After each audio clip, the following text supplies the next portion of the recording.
go. Hey guys, welcome to the stream. um, Welcome. quick FYI before we get started. Dylan's internet provider is being finicky, and so he may go fuzzy and he may freeze. And his camera might also go fuzzy and freeze. So bear with us. We cannot control these things. Yeah, even though we are hardware hands, sometimes you have to rely on other people, and that gets you where you are today. And then you get Um, hammed. yeah, I'm still trying to figure out what's going on. I was doing an upload thing for work, but I stopped it, and it's still like this. But anyway, so bear with us. Let us know how the connection is. Maybe it's just Taylor's connection to me, or what have you. So let us know if it's like being fuzzy, if it's stopping, that sort of thing.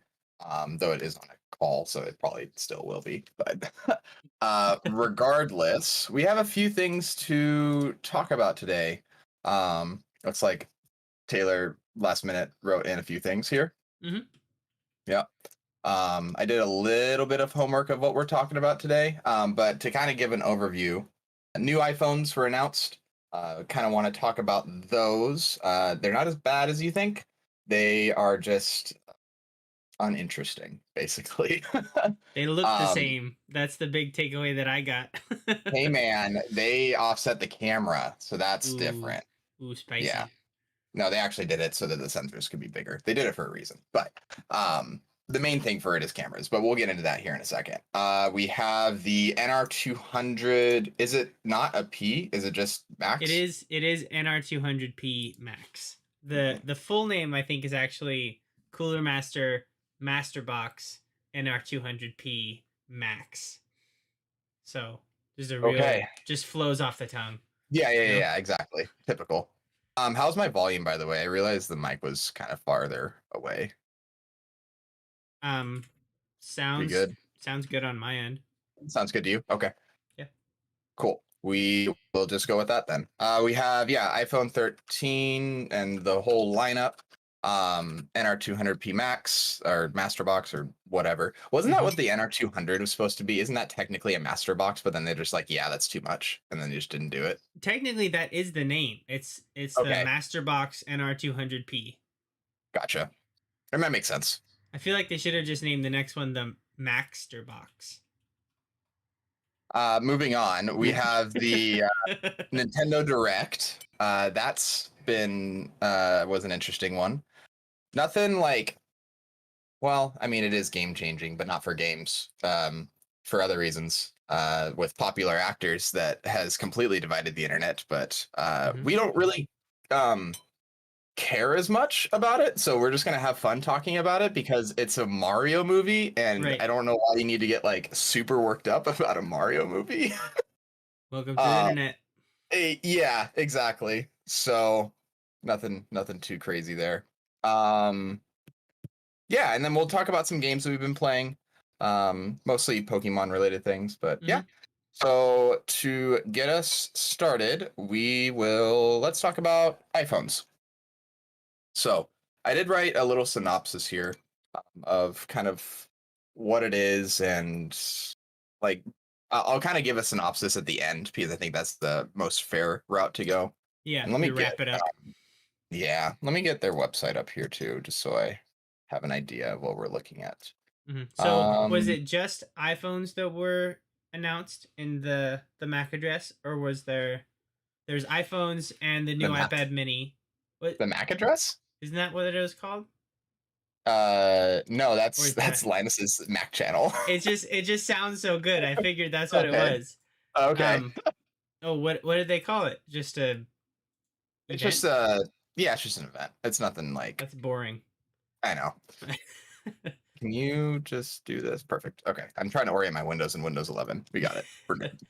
So it was iPhones, and then it was the iPad Mini's back and upgraded. You went super robot. You're frozen and cutting it out, yeah. Oh, what's happening? Oh no. I'm a Mac and I'm a PC. we're gonna go through a quick hardware hams troubleshooting session here. Let's see what's going on. I have to know because this is gonna be horrible for anyone who's watching. Um, do you want to run a speed test on your end just really quick? We're just gonna do a quick segue. We'll get back to iPhones. We need to figure out what's going on with internet. I mean, I just did a speed test right before we started, and I was like 850 down and 20 up. I should not be having issues either. I'm like at 150 down and 18 up, so I'm not sure what. Maybe Discord's having issues.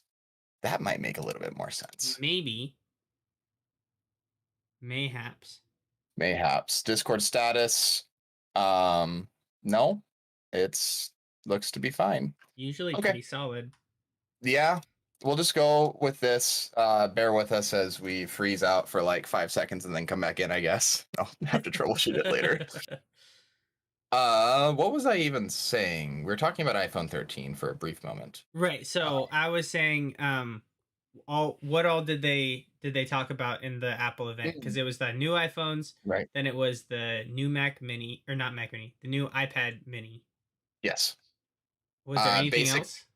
It was the 4 phone lineup of the iPhones, the Mac Mini, the Apple Watch. I forgot about that part actually. I can add that in here. The Apple Watch Series 7, I think. Let's see. It's the Series 7. So Okay. we'll go over a few things there. There's not like a ton to talk about with any of this really, but that's kind of not a bad thing at all. I watched a lot of Marques Brownlee's videos on it. Man, he makes such good videos, and we're looking through his Skillshare stuff, and it's been like really, really cool to see like how he does things. Mm-hmm. Um, he was basically gave a car analogy, which I really liked, and so I'm using here. The Toyota Camry is a car that they release a new one every year, right? Mm-hmm. It's not necessarily that it's going to be a bad one next time, and it's not necessarily that it's going to be like so much better than the one previously. Right. It's just going to be a Camry. It's going to work like it's supposed to, and it's there for people who are on a Camry from like 1998 to be like, yeah, I want to buy a new Camry because I know it's going to last me the 20 years that this one did. Mm-hmm. That's kind of what iPhones are, or at least this release of the minor spec bump is. So they're very good phones. Like I don't see any problem with them, and I did like a little bit of math on the A15 Bionic chip that's in them. But all in all, they're just really similar to the iPhone 12. Like if you have an iPhone 12, there's not really a reason to get this. Right. If you're on the iPhone 11, there's a small reason to get this, and the small reason would be like battery life. The bezel's a little bit smaller. I'm trying to think of what differentiated the 12 from the 11, and even then, it wasn't that much. Yeah. No, If you they want, were honestly pretty close. other than like the build of the phone itself being squared off. Like, Right. if you would like that look, then go for it. Like, it's not us saying, oh, don't get this phone because there's not a lot that happened. It's like, if you already have an iPhone 12, there's no reason to upgrade a year down the line. With most phones, that's the case, at least iPhones. I know with Android phones, the battery would be spent in like a year or two. And I was like, oh, that sucks. I think it's fine now. This was like, 5 years ago or so. I was really heavy into Android phones, and for like most of my teenage life, I was. But then I just decided I didn't want to have to think about phones all the time, so I just got an iPhone, and then it stuck with me since. It's you get to a point where it like becomes a tool, so you just kind of use it as a tool, and then like computers and gaming consoles and everything like that, those are the things that you test and play around with. You want your phone to work, especially if you use it for work and stuff like that. Right. I think I had a very similar experience because I had Android for a few years, and even after we got married, we both had what was it, Galaxy S9s? I don't remember. Oh, the Edge, where it had the curved screen. And Right. They were great phones. I really liked that I could do whatever I wanted with them, but I think like you're saying, like that kind of like wanting to tinker and like mess around with stuff, that kind of lost its glamour when you just want to use your phone and you've Right. accidentally done something wrong and now you have to reset the whole thing and Mhm. all that hassle, and then you can just take that same creative passion and put it into computers or consoles or whatever you want. um Yeah, and it's not to say that people don't use their computers for work, but a lot of things having to do with computers, like if you use VMs, if you use some other things to like be preventative about it actually affecting you being able to use your computer, it's a lot easier. There's not really like any kind of VM like system in a phone that would work. You're typically right. like unlocking your phone, you're rooting your phone, you're doing all these things that is fine, but then when you want it to work and it doesn't, it is rough. Yep. And maybe this is coming from a generation that's been raised on phones and smartphones and that sort of thing, which I am. Hmm. So it's one of those things where you don't really know work life and personal life without it. It's not to say that you're like addicted to your phone, which I might No. be, but Well, yeah. But no, it's definitely uh, become a like a common tool that you just have you use, that's normal, like right. that's part of our life Like ecosystem. lifestyle. It's a Yeah. liftstyle thing, and that's kind of what Apple sells a lot, and Samsung for that matter. That's what they sell is the lifestyle of it, and it's fair. It's become kind of the heart of the way we communicate now is Hmm. through our phones. Whether or not you use like social media, if you are just texting, calling, like even then, it's like your main communicator. Yeah. Anyways, so getting back to the iPhone 13 stuff, the A15 Bionic is the chip that's in it right now. Actually, let's go over the other highlighted things first before we get into that. So brighter screen for one, and that's good. 150 plus 150 nits peak brightness, so that's a good thing. Especially like not brightness is really good for if you are in well bright areas. Like if you're in Right. direct sunlight, that's when phone screen brightness is at its peak, so to Hmm. speak. Um, and it's not for like if you're scrolling in the dark, like Right. you're not going to have peak brightness there. It's only for when you're outside. And then so brighter screen, bigger battery. Supposedly the let's see, I think the 13, so hard to keep up when they release one once a year. I don't remember which one is a new. Um, so the 13, I think, is an hour and a half longer, I want to say. I'm looking through their stuff here. It's just basically everything about the camera, which we'll get into. There's a Hmm. few things there. Um, I don't know why. It's literally most of the marketing is camera. My goodness. Uh, why can't I see it? There we go. So, okay, here's the on their marketing material. So 1.5 more hours on the 13 Pro and 2.5 more hours on the 13 Pro Max. I believe it's similar on the 13. I could be wrong, but I Hmm. believe it is similar. Oh, I clicked on the Pro one. That's why I did that. Let's go to this one. Please tell me battery things. Let's see. Just going through all their marketing. Come on. Where's battery? They're talking about the A15 Bionic. I'm just scrolling through it. Everyone else is welcome to look through this and just tell me because I'm just like struggling here, I guess. It's all about the camera. Maybe they don't do anything with the battery on the 13. Maybe I'm wrong. I thought they had something about the battery for this one. Maybe not. Anyways, huge leap in battery life you'll notice every day, but then they don't actually talk about it. Hmm. It's Uh lifestyle. yeah, it's all lifestyle stuff. And wow, okay, power and battery. So, um what's the difference between these two? Power and battery. It looks like it lasts about 2 hours longer from what I'm reading. Feel free to correct me, whoever is there, but I think it's, oh no, that's the difference between the 13 and the 13 mini. So the total battery life between the 13 and 13 mini. So the 13, like, uh, on screen, this is what kind of Marquez said in his video. On screen battery life for the 13 was about 5 hours, which is awesome. Yeah. I get about 4 hours on my 10s. And then it looks to be roughly around 2 hours less for like video playback stuff for the mini. But that apparently is like 2 hours better than the 12 mini. So that Wow. if you want a small phone, the problem with the 12 mini was the abysmal battery life that it had. Yeah. And that's because of, 5G coming into it. Every new Hmm. um, uh, connection technology like 3G, 4G, LTE, 5G, the first phones of that generation are always going to have poor battery life because it always sucks so much power. So Yeah. if They you have to want a small adapt. phone, exactly. If you want a small phone, the 13 mini is the way to go. But anyways, that's a really long-winded way to say It's it's better. it's better. It's better battery. I mean, that's not a bad thing, right? Like No. brighter screen, better battery. Like it again, it's not reasons to upgrade from the 12, but it is reason to get it if let's say you have like an iPhone 8 or Hmm. 8 Plus. It's like, okay, this phone's really starting to age. Yeah. Maybe I should look at It's something a bit more newer. like it's like an obligatory upgrade to the iPhones. Like, Hmm. yes, it's been another year. They've still been working on the phones, so here's some new things. It's there's Hmm. haven't redesigned anything. It's just basically like, yeah, we made some of the stuff better because we can Hmm. now.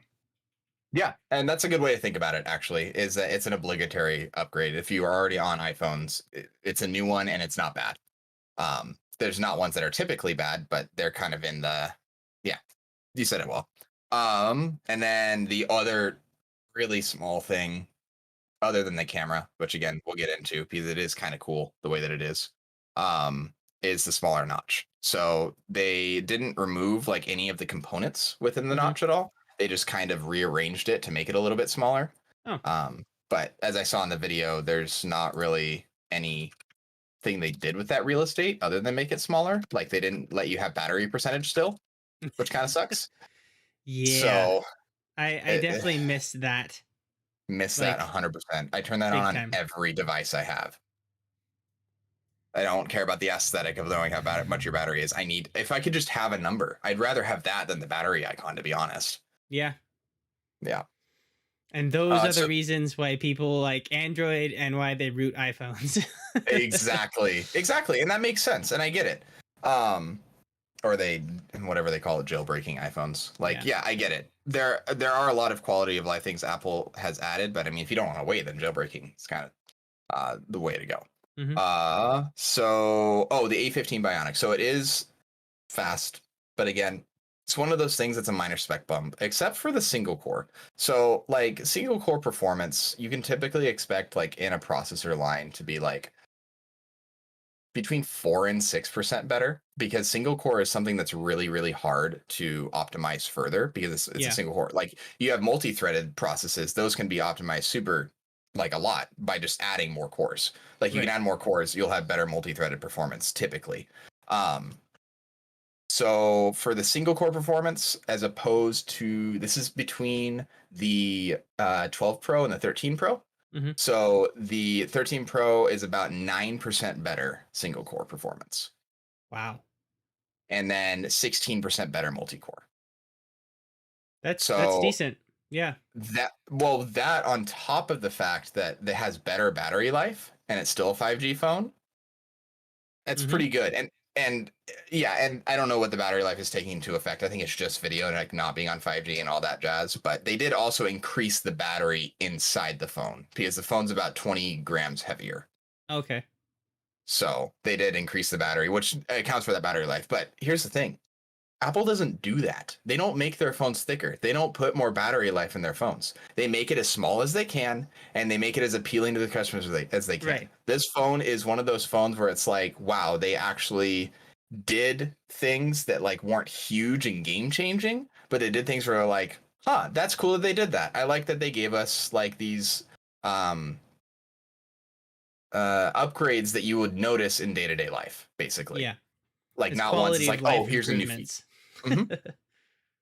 Exactly. It's not one of those things where it's like, oh, I want to try the new feature on this phone. It's like, oh, Mm. this phone will just last me longer in the day. I'll be able to see it better and smaller notch and the camera's better and it just does better. Like it's overall like probably a 10-15% bump over the iPhone 12, I'd imagine in Yeah. general.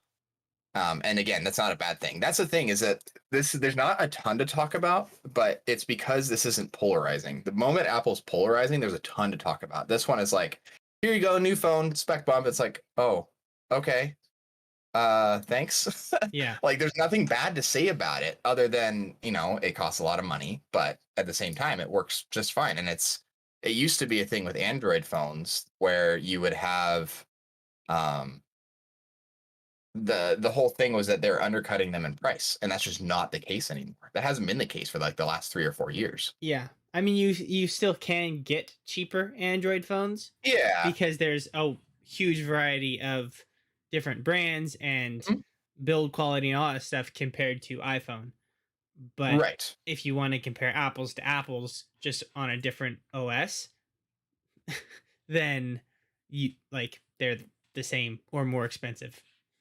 Well, that's what I'm kind of saying is that like if you're looking for the same build quality as Apple, the phones are the same price.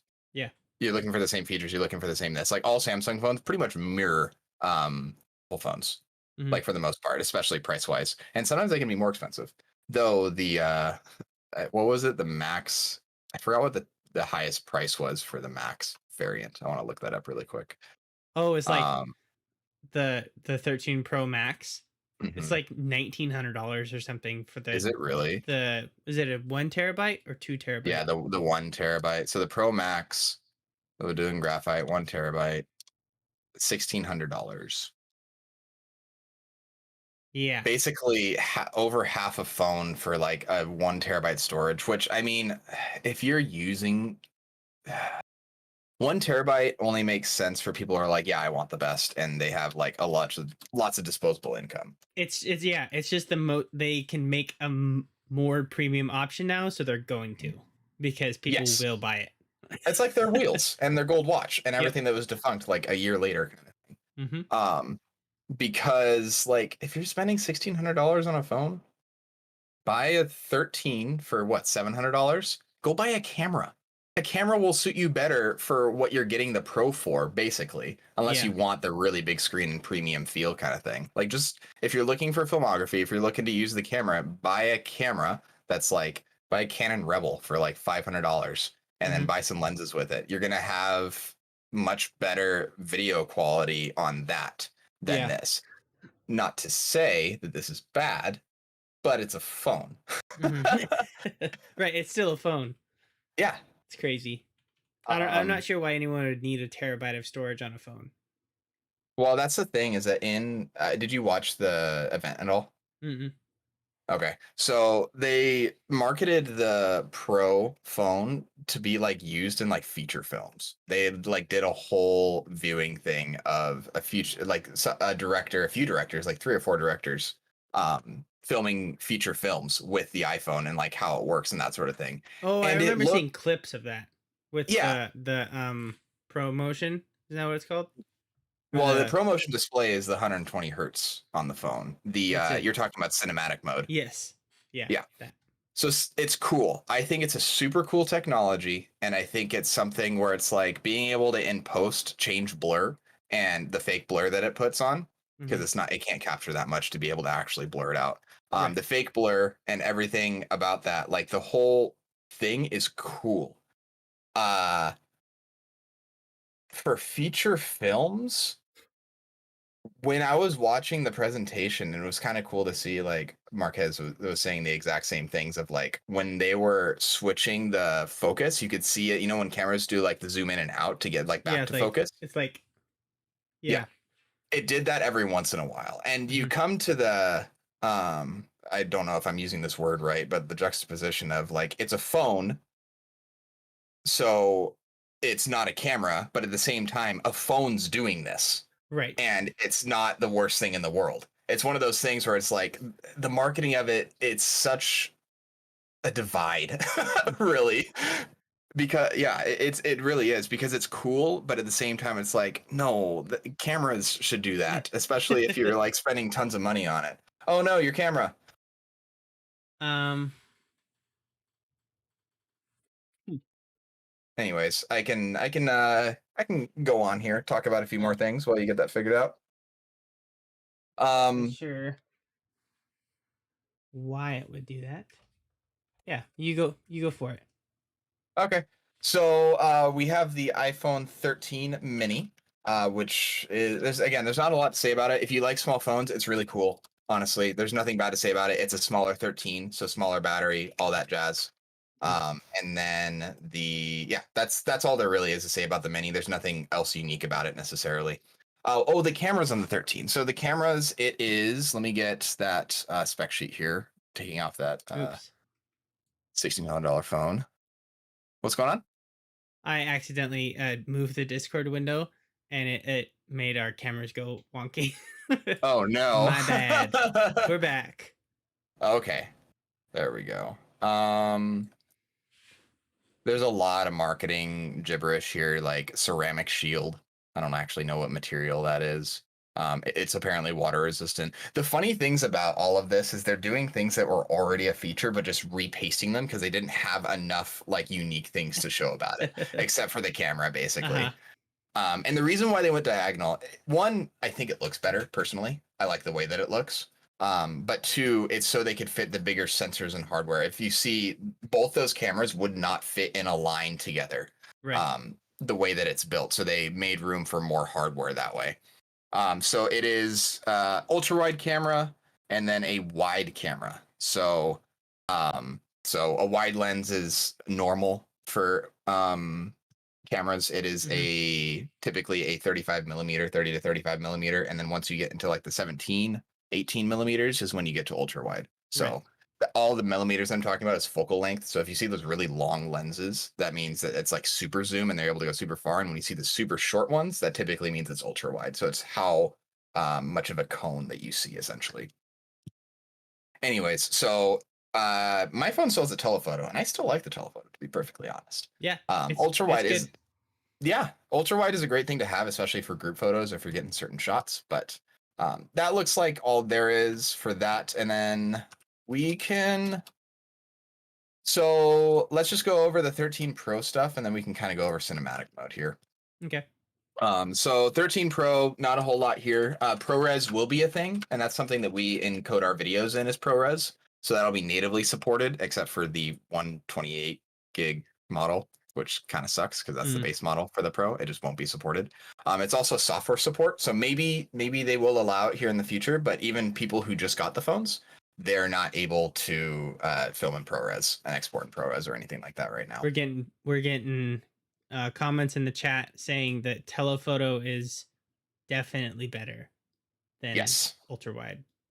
Yes. I feel that way, and that's why I've kept my but that's a main reason why I've kept my 10S for so long is I like having the telephoto lens to be able to have a dedicated lens for zoom instead of just digital zoom. Well, on my 12 Pro, that they still have its telephoto wide and ultra wide, correct? Right. Yeah. Yeah. So it's not like they took telephoto away. No. Right. No, they didn't. That's true. So what they did is that because the 10S is technically the higher of the tiers, like whatever the Pro model was. So they just added a camera to that and then added a camera to the second one. But I think what's a little telling is that I think they know that everyone likes telephoto better, and so that's why they only put it on the Pro, so they know people will buy it. Little conspiracy theory thing there, but that's my assumption for why they choose certain lenses on certain phones. So the non-Pro only has wide and ultra wide. That's correct. Okay. Yeah.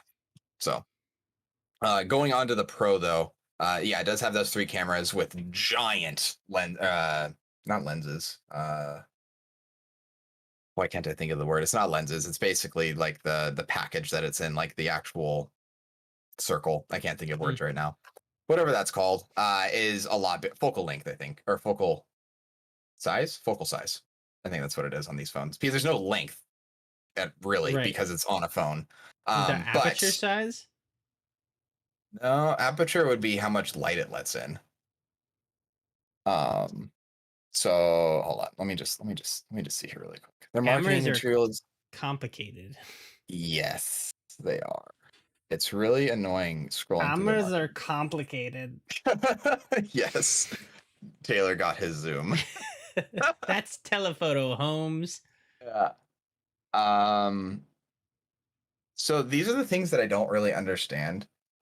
So and maybe it's just me not understanding how it works, because apparently the telephoto camera on the 13 Pro is a 77 millimeter focal length and 3 times optical zoom. How are you at 77 millimeters without having that size? Like the actual distance? Are you just not capturing enough light? Or I see you went dead again. Yeah. It keeps giving me a heat warning, Oh, that's which I interesting. don't We understand. should cool down the room. I should. Yeah, it's probably really warm in there.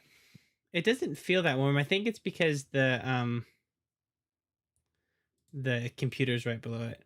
But we'll be right back. We're gonna see if we can fix this, and then All we right. will get back into the iPhone 13 Yeah. Pro. We'll finish up iPhone stuff with the cameras and everything, and then we have the Nintendo Direct to still talk about. So stay Yes. tuned. We are back.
And we're back.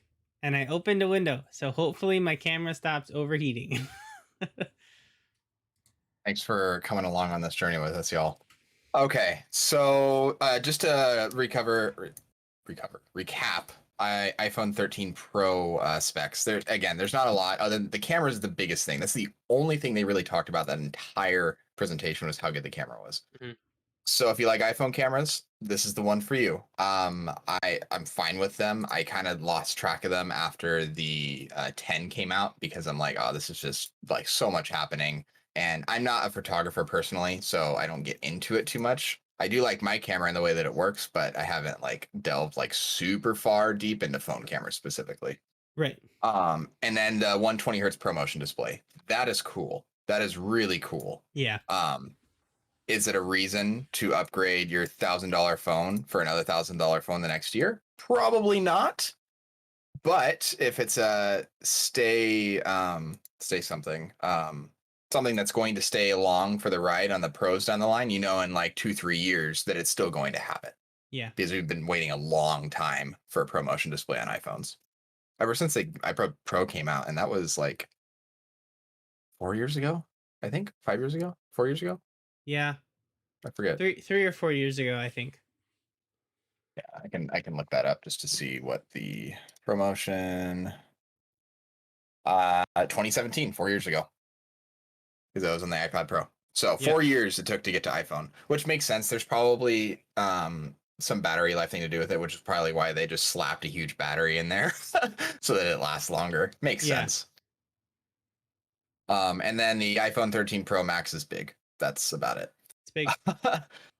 Going over really quick, cinematic mode is cool. We talked about it already a little bit, but just being able to blur between those things and being able to, as you're shooting, it's really good about if somebody turns to face the camera, it'll change the blur distance and then go on the person and not this person. And then if even if somebody's talking, they don't look, it'll focus on that person as they're talking. So the AI is getting really good at that, and that is very cool. Again, not like film worthy, but like if you're like an aspiring YouTuber, like we're trying to be, it would be a good thing, because it's like if it's something where it's like a combo of your phone and a camera that can shoot in ProRes and do all the things that you need it to, that's awesome. That works great. Because then it's like a super quick export. It's really easy to edit, and then you just post it. Super easy, like really good for content creators. I guess I didn't think about that side until right now.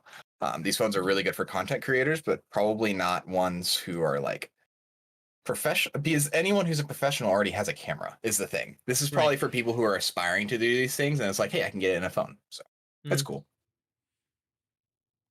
So just two more items for the Apple event. We have the iPad Mini and the Apple Watch. iPad Mini basically took the reins of the iPad Air 4. What are they on now? I really wish they would rebrand some of this stuff. It's really confusing to keep up with. The iPad Air. Cool. They just did that. iPad Air. So it's basically taking after the iPad Pro design. Basically, it has USB-C charging. It is very similar to the new Air. The bezels are big, but the reason the bezels are big is because like it looks weird on a smaller device, but at the same time, when you're using a tablet, you typically like have your hands over it. So it's like basically thick enough to where when you're holding it, it's like, okay, I can still deal with this, that sort of thing. Because you're probably going to use grip. Because you're just going to use the thing in landscape modes most of the time anyways. Let's see here. So, the Apple Pencil 2 is supported. It has 5G apparently. I don't know, unless you're like using an iPad as your main device for work. I don't really see a reason for that.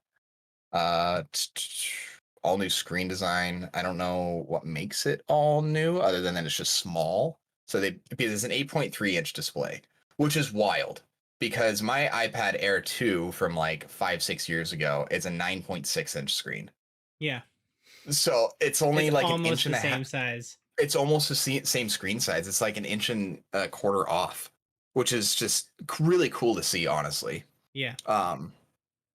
And it has the Apple Pencil 2 support, which is magnetic to the side, and it looks hilarious because the pencil length is almost the entire length of the iPad, which is really funny. That's great.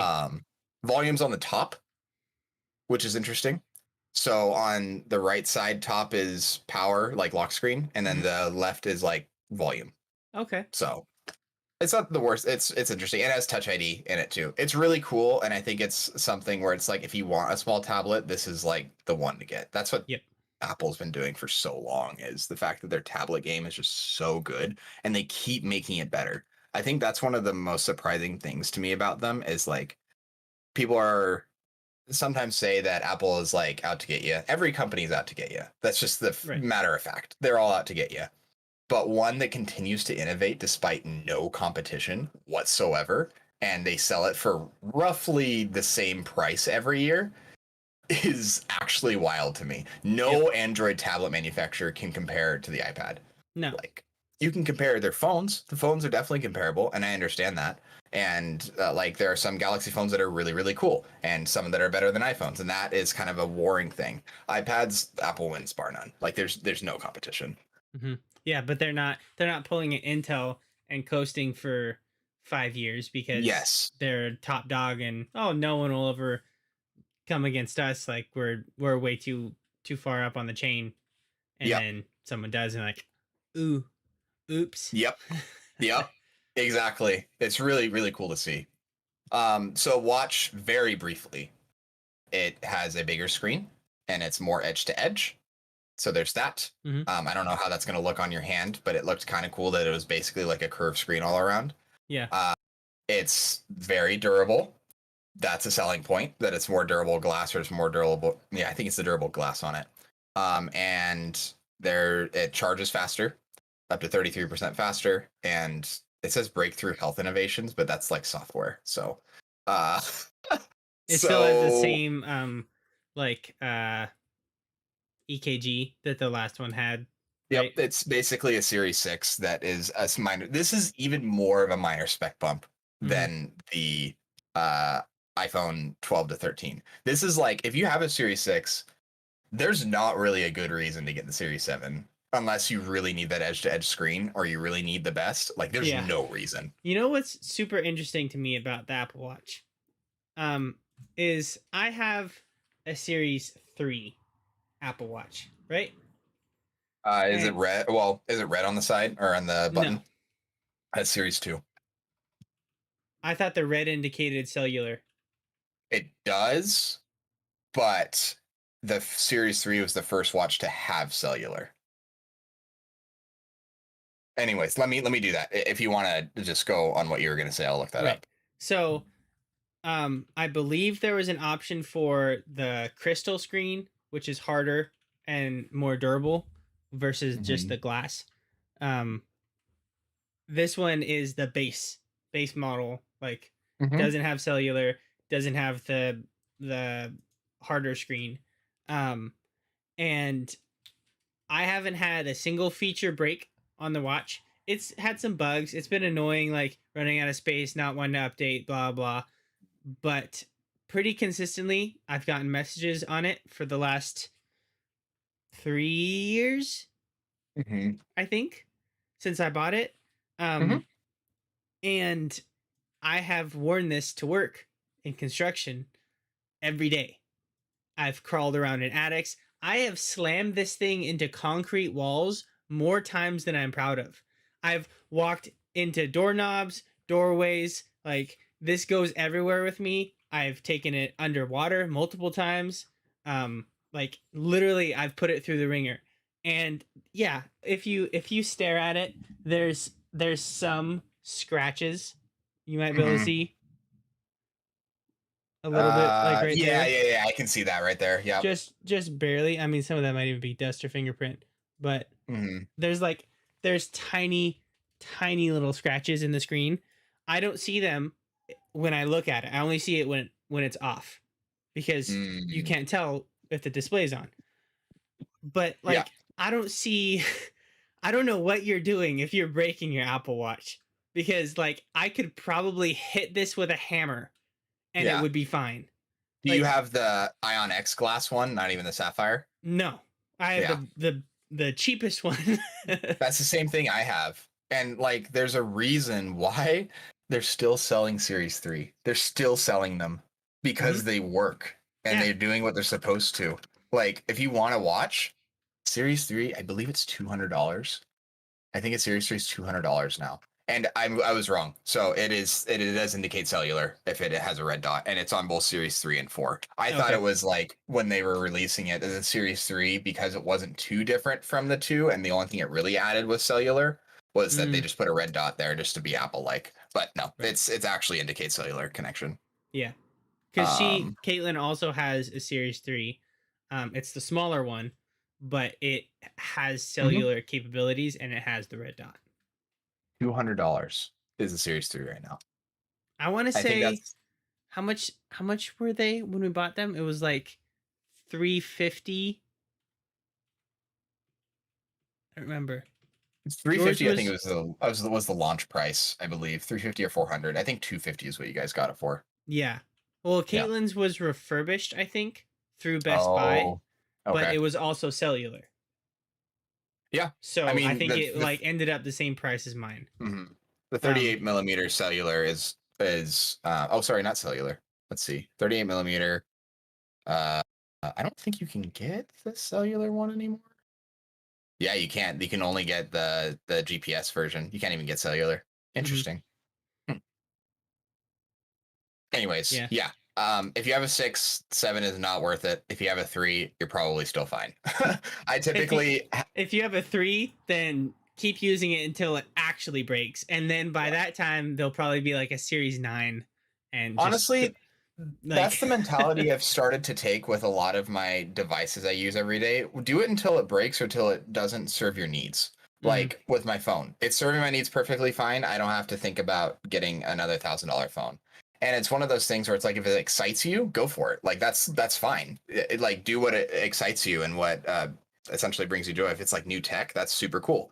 For me, it's one of those things where it's just like I've done it so many times. I feel like an old man right now. I'm only 25. it's I've because done it you so many. worked in T-Mobile. You were Well, like that's true. in the phone game. Yeah, I worked at T-Mobile for like 3 years. So I kind of saw. I switched phones there. I think probably 5 or 6 times because I really liked all the new technology that was coming out. Hmm. But over time, it just gets kind of numb as you like look into it. I was like, oh, cool. There's that new thing. There's that new thing. Do I need it? No. That's Right. pretty much what it turns into is like, do I need it? No. For me, this phone here is one of those things where it's the perfect screen size. I think it's a 5.8-inch screen, and they don't sell these anymore. You have like either, I think the mini's a 5.4, 2, 4, something like low fives, Hmm. and then the normal one 6.1. Mm, And for me, it's like, uh, I like the way my phone is the way that it is. I'll probably just continue replacing the battery in this thing and just yeah. continue to use it until it doesn't get security updates. That's kind of where I'm at with it, honestly. Hmm. So all is to say, with the Apple event, the little synopsis I had was like very minor changes throughout, kind of kind of reaching for things that are new as far as like better battery life. Oh, health improvements on the watch, which is like sure, but most of that's software because it still has the EKG from the previous gen. So yeah, it was basically quality of life upgrades. Not a bad phone at all. It's the Camry that you want. If you need a new Camry, all these devices look to be fine. They're not polarizing at all, which is a really weird thing to come from an Apple event, to be perfectly honest. For a Because, and I second, think I thought you were mispronouncing the word camera when you were saying Camry. And I was like, did you just get an accent? It's like, Camry, it's a good Camry. yes. uh, Yeah, no, good stuff. Good stuff. yeah. I mean, you can go over the next topic really briefly. We can talk about it for a second, but it might actually work better at near the end when we talk about other things. Yeah. So I think next, just briefly, the NR 200p Max. Um, it was supposed to release September 16th. Is what Cooler Master said. Then they were thinking it would be delayed, at least in the UK, because of shipping and stuff. But it still hasn't released, as far as we know. Okay. I tried searching into it to find anything from Cooler Master. I did not find a single thing. So, I mean, you can't really blame a company for not having a new product out right now, but it's not out yet, and it's almost October. So Mm. we'll wait and see when that actually drops. But there's been some good reviews posted online about the NR200P Max from content Mhm. creators that were able to get early release samples and stuff like that. So definitely worth checking out. They did confirm the $350 price tag, which includes the built-in 280 water cooler and the 850-watt power supply and the Gen 4 riser cable. So it's if those are the things that you want, it's a really good deal to get them in that case. Um, but you're also giving up things by getting this case because you don't have the option for air cooling your CPU. You have to have the GPU in its orientation. It can't. There's no other options. Um, I've read a lot of comments of people saying that they think the NR200P non-max variant is still the better NR200P. Um, Obviously, the max variant is more user friendly for people that want to top mount radiator water cool and people getting into the ITX market. It's going to be more approachable. You're not going to have to worry about fitment, all that stuff. Like basically, you just need a CPU, a Mhm. motherboard that's the right size, and your Mhm. graphics card, and it works. But So you have you don't. done the math on that, What do you mean? of what it's actually costing them? Because it's actually a good deal. Right. No, So it's pretty dang good because if you assume like I base the prices off of what I have, so a, and I have a 240 millimeter AIO, and it was about 115 $120, which is standard I think Mhm. for a decent water cooler. Mhm. Power supply is going to run you for an 850 SFX is probably going to run you 140 150. So I have the numbers on that, and you're pretty close. So the 280 millimeter of, and I'm using Cooler Masters products on Mm-hmm. Amazon here, and I'm going off of MSRP, not sale price. Yeah. So MSRP for a 280, the ML 280 mirror is 134.99, Okay. and that plus the 850-watt SFX gold, because SFX power supplies are always more expensive because they're Right. smaller, is 144.99. So you're almost Yep. right on the money there. You're at Yep. $280 before Gen 4 and the case. Right. Yes. And those are like they're not, oh well, Cooler Master has expensive versions of those. Like that is pretty much what you're gonna pay for any name brand cooler and SFX power supply. Yep. The Gen 4 riser cable, you can get them a little bit cheaper now, I think, and like the $40 price range. But that's Mm, then you're still at 310, 320 in a so $350 bundle. I think it would be fair to use Meshlicious pricing for their Gen 4 cable that they charge a premium on for their case. Because this isn't you out in the wild just going and buying a Gen 4 cable, because that will be more expensive. This is a company that's getting a deal on multiple of them to Right. sell. Granted, Meshlicious is very small and Cool Master is a lot bigger. So sure, let's give them the benefit of the doubt. Not really. Oh, the Really? company size. The company. The Okay, I company. thought you were talking about the Yeah. riser cable because this one's No, like no, no, no. Yeah. it's like No, it's like this big. it's interesting that the size of it doesn't really matter as much. I think there's like a $5 difference between like a 10 and a 20 millimeter one kind of thing. Mm-hmm. Like Yeah. maybe. But anyways, so the difference between the 3.0 version of Meshlicious, I cannot say that word, and the 4.0 version of Meshlicious is $60. Let's Yeah. say they get a little bit more of a discount. Let's say they're like getting them for $45, Right. or even like selling, not getting them, sorry, because that'd be different, selling them for $45. Let's just say they're doing that. So you do plus 45, you're at about like 2 cents under $325 before the case. Mm-hmm. Like, and you have components that are pre-installed there for you, as long as they perform well, because there's also that, but you get it with it. So if you're paying $325 for, or not paying that, you're paying $350, you're essentially saving probably $75 going this route. Well, the Because if cost you, of just the case is Mhm. like $90. I was going to say, like, they're probably selling it for about $100, Yeah. right around there, maybe even 120, because it's a better case and it's a little bit better. So if we do that, like 120, It's just I'm throwing out random Mm-hmm. numbers, but it's like a $10 or $20 variance. So that total is about 445. And so you're roughly, let's say on the good side, saving about $100, and on the bad side, saving about $75. Yeah. So yeah, as long Uh-huh. as everything performs good, I mean, I don't see a reason why you wouldn't get this, really. Right. The only thing that I'm curious about is um the water cooler. I believe Mhm. only has a 2-year warranty. I Whereas think most of them only have 1 year. I think I remember reading in the specs um Okay, of the EK Max. is a different breed because their water coolers has a 5 year warranty. Yes. My goodness. Yeah.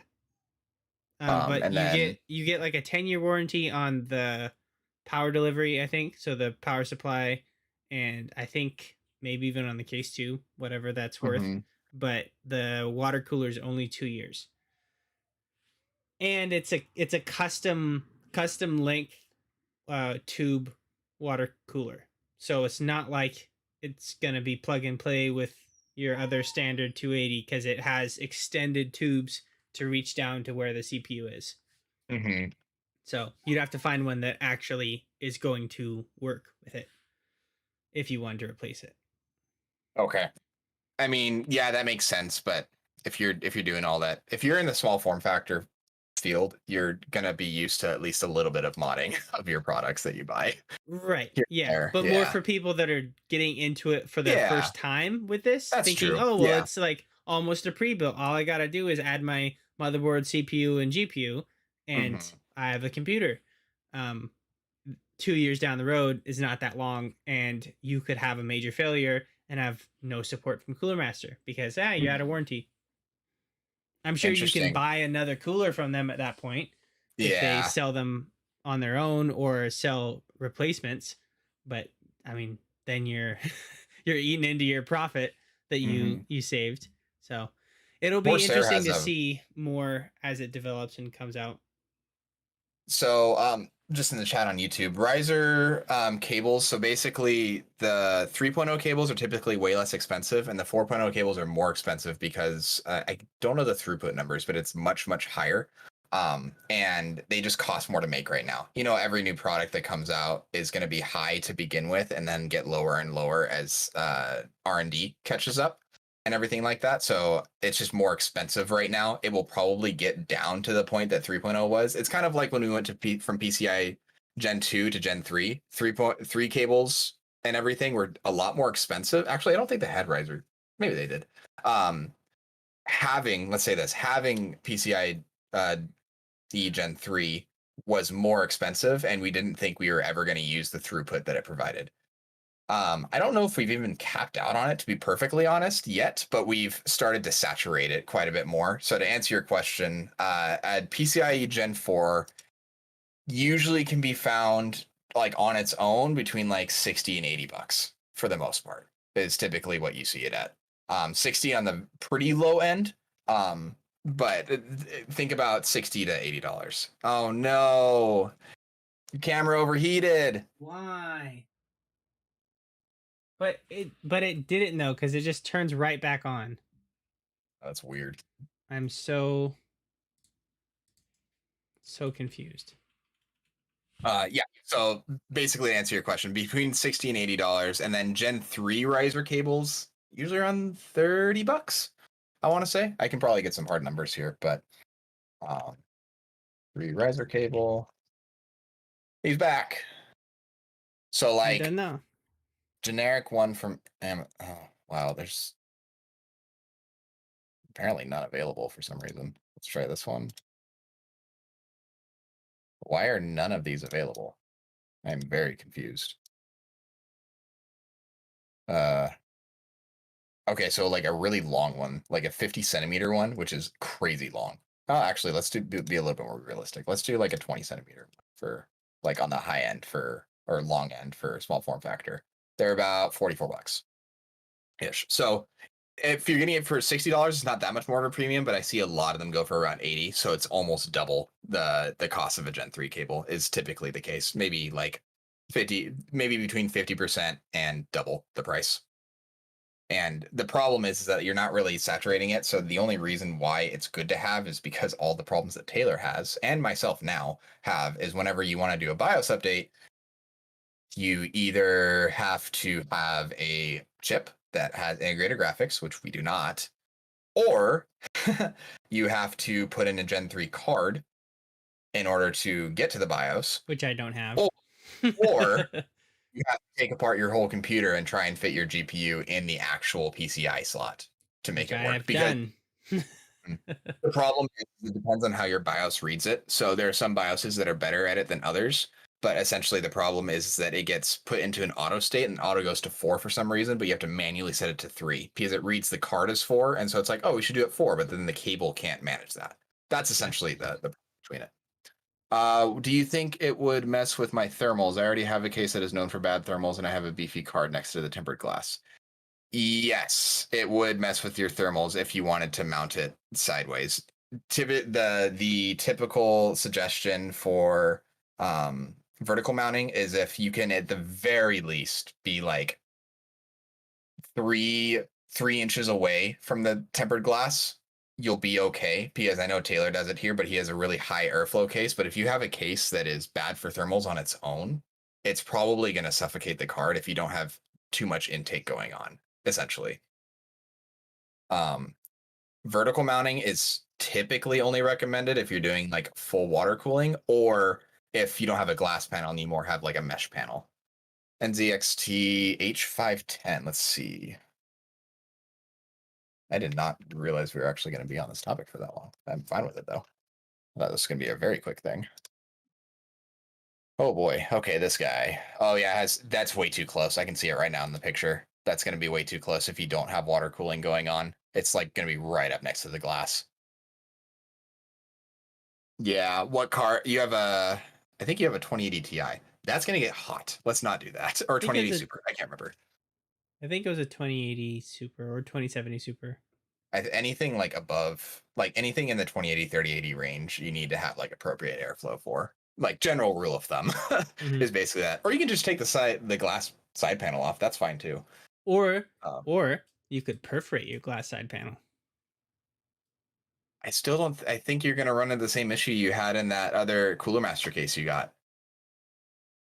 You'd have to get it real close without the glass breaking. Yeah. Yeah, because the problem with the case that you had is the holes are too far apart, and so it wasn't getting hardly any airflow. You need like the holes really close together and a little bit bigger if you can. And if the glass gets too close, you're just gonna shatter it. And these side panels are not made to do that. Nope. Get a replacement plexiglass side panel and perforate that. You could cut slots. That might work if you can get it close enough. But then you have like no real filtration going on there either. So yeah, I mean, it's not a, oh, it is a 2080 Ti. Gosh, that thing's gonna get hot. That might be a problem. Yeah, if you can find a way to give it airflow, it would work. But if you can't, then it's not really worth taking it out of the PCI slot to then do that essentially. Because like I was looking at the marketing material, it's like right up next to there. I know everyone wants to look at the cards. Taylor's in the same boat. He wants to be able to see his shiny hardware that he bought. Yeah. I want to see the pretty. All right. So right now I sit at 70C under high load. Never seen it go above 85. That's fine. I think that's fine for a 2080 Ti to sit around 70. I think when I'm playing a super graphic intensive game, my 3080 goes to like 72. Yeah. I mean, I'm undervolted. If I'm not, it goes to 77. So my 3060 Ti when we were playing It Grounded. Takes Two. Oh yeah. You mean 3060 Ti? Is that what I said? You said, I think you said 3070 Ti. 3060 Ti. Yeah, that one. When it's maxed out, it usually hits like 75 degrees at the hottest. But that's on an overclock and not an undervolt. So yeah. So I mean, it really depends on your card range. And it really depends on like I think yours is a Asus, Preston. I think his is an Asus card. So those usually Zotac. Okay. Other end of the spectrum a little bit. Zotac. As far as Zotac. As far as like cooler design a little bit. So I don't know how well, to be fair, I wasn't really around for the 20 series, so it might be different. I know their 30 series cards are like the budget variety of cards, but nowadays doesn't really matter because prices are crazy. The real budget ones are EVGA, and I say budget in the sense that they are just cheaper. Right. Zotac in the past has had issues with quality control on their cards. I know that. So, okay. So going into it a little bit, we had a little bit of PC shop talk there. Shop talk. It's really thick in 3 fans. Yeah, I mean, the bigger the heat sink, the more heat dissipation you're gonna get. Okay, so Nintendo Direct. This was fun. Taylor, you want to talk to us about what they said in Nintendo Direct? Yes. Okay. All right. So, big things that I was super excited for. First off, Nintendo 64 games and Sega Genesis games are coming to Nintendo Switch Online. They're not going to be on the same plan. They are introducing a second optional plan that comes with your everything else plus an expansion pass, basically, or expansion pack. So it's all your same stuff from Nintendo Switch Online plus, it said like new features or something, and it's 64 basically games and Genesis. Mm-hmm. It's not like new features. Well, okay. They said something generic like that. It was like it's something and then the pack. 2 games. Yeah.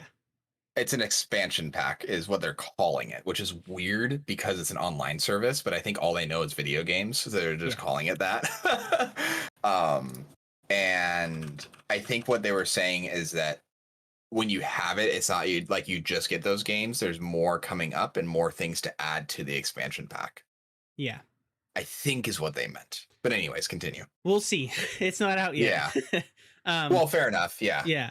So some other features, but main thing, you get 64 games, and you get Sega Genesis games. They also announced, to go along with those, like they did with the NES and SNES, Nintendo 64 controller and Sega Genesis controller. Now, Nintendo 64 controller is just your same controller like they made back in 1996, but it's wireless. Mm-hmm. So that's good.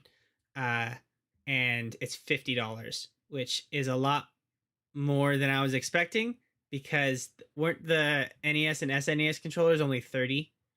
The remakes. Yes. Granted, it's a little. Here's the thing: if it's $50, that thing better have Rumble.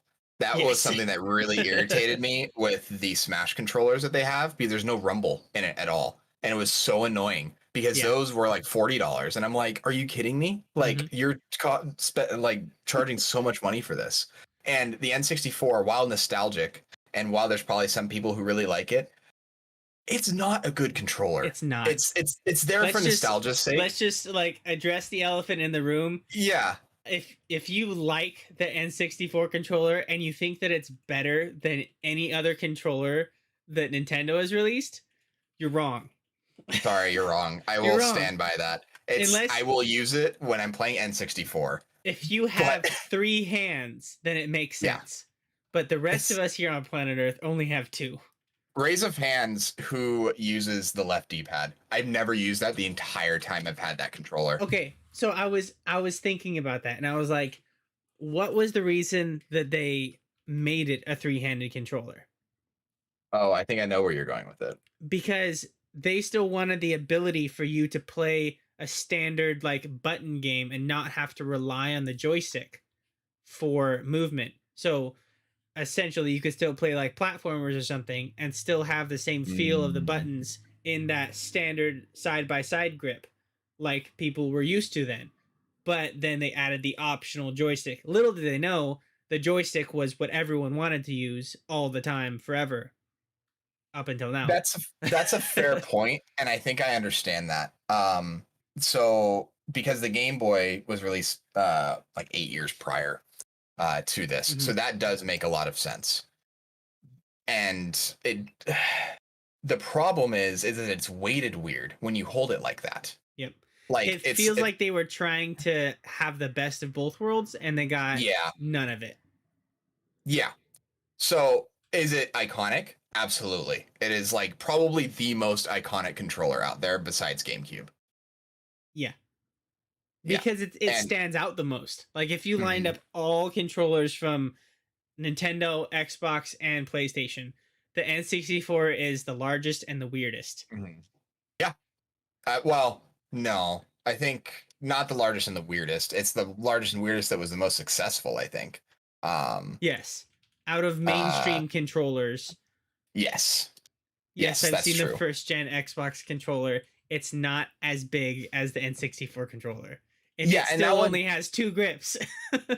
that one is odd. But it was relatively comfortable. Like they made it big so that it would fit your hands. I never disliked it, but it was big. Yeah, I think it was Basically, is it? made for people with big hands. Yeah. Like you don't have to like hold some tiny little dinky controller. Like this feels like it's big and like I don't know. It doesn't Hmm. work for everyone. No. And it well, oh, what was I think this is the one that I'm thinking of. Uh I thought there was like an early PlayStation controller that looks super weird. The boomerang controller. I don't know if you've seen that. Maybe it's Mm-mm. just a leak or something, but I remember seeing it and being like, wow, that looks like the most uncomfortable thing I've ever seen. Uh So, yeah. um, anyways, Sorry, I'm just looking at controllers right yeah. now. So we got the N64 controller for $50. We got the OG Sega Genesis controller also being re-released, also $50, also wireless.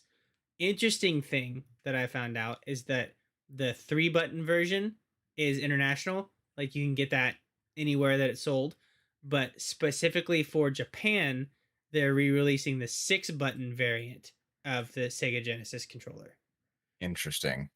and Okay. you can't buy that anywhere else. It's region specific. Um, Interesting. they Polygon confirmed that with Nintendo that it's only available in Japan. Um, Hmm, it's not saying you can't import it, but Nintendo isn't guaranteeing compatibility, which I think is I see. weird because like it's a controller. So like how would it not be compatible? I Yeah, don't get it. right. It doesn't That seems like a really weird excuse. yeah, no, it seems really, really odd. Um it's one of those things where Japan does this from time to time, and it's not necessarily a bad thing. I think we living in the area that we do just expect everything to be available to us all the time, and I think they just want like they're like just let us have this thing. We just want this controller, and I think Uh-huh. that's really what this is them being like, yeah, we just want to have this. People here are able to get it, and it's exclusive to us. So Right. Yeah. it's not. It's kind of odd that they would do that. I would think it'd be like a special edition controller, like this one has like Sonic on it, and then it's only Right. available in Japan. That kind of makes sense. Having a different controller with more buttons is odd, and it's kind of But weird. maybe the Japanese version of the OG Sega Genesis controllers were all 6 button. I don't really know that much about Sega Genesis. Oh, So it might yeah. be like that was what they had. And so they're re releasing it specifically for Japan. Hmm. Yeah. I don't know. That's definitely a thing, and it might be that might be it.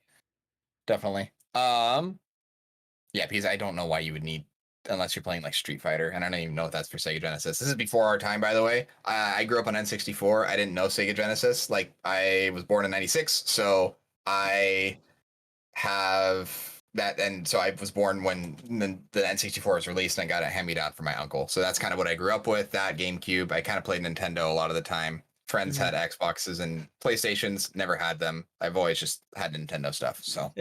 Yeah, Caitlin grew up on Mortal Kombat on the Sega Genesis. Oh, nice. Nice. Perfect. That sounds great. I mean, just kidding. No, Um, she didn't. No, she no. didn't. That Oh, was a okay. joke. Never mind. Yeah, no, that was a joke.